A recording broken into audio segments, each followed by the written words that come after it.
Hey everybody, this is Ryan again with AGJ coming to you this week with another tech tip. Actually, it's kind of not a tech tip. We've been doing a lot of great tech tips lately, but we wanted to give you some other things that maybe aren't quite so techy. We're always trying to improve not only our IT delivery, but also improve ourselves. We believe that if we're better people, we can do a better job for you.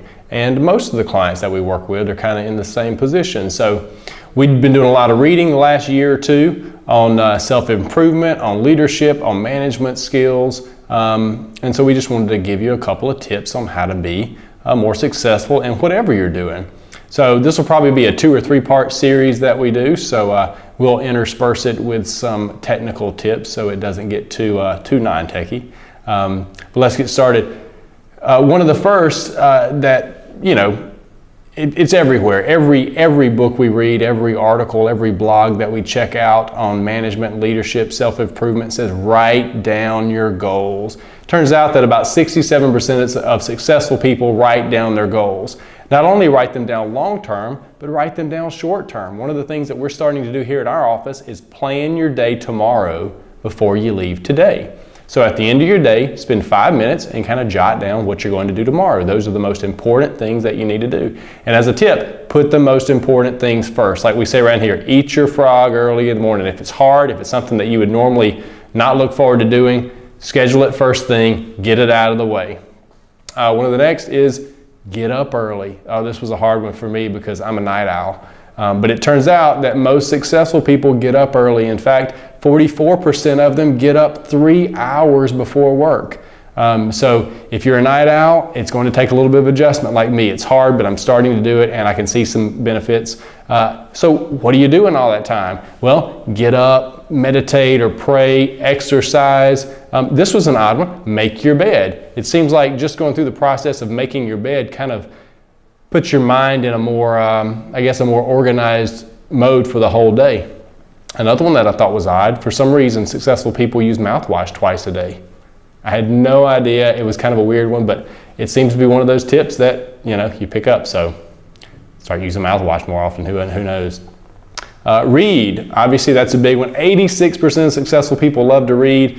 Only 15% of unsuccessful people like to read. So read.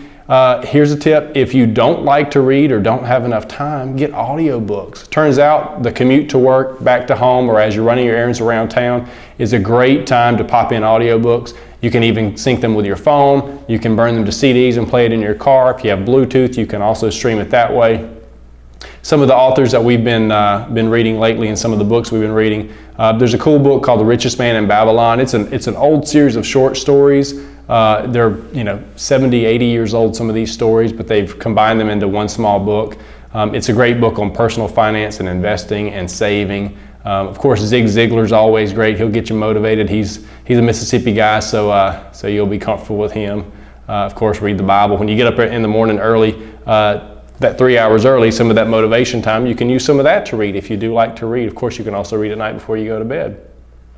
And then one of the last things, and this one was kind of a kicker, don't watch so much TV. Turns out only 6% of super successful people watch reality TV, whereas 70% of non-successful people or less successful people watch a lot of reality TV. So we're trying to make a few changes around our house and keep that in the back of your mind also. There was a study done at a car factory up north a few years back. And what they did, they basically interviewed every employee in the building and they combined all these into a finished study at the end. Turns out the people that worked on the line, just your normal line workers, averaged about 35 to 38 hours of TV a week. The line supervisors averaged about 35 hours a week. The foreman averaged about 30 hours a week. The foreman supervisors, the shift supervisors, averaged 25 to 30 a week.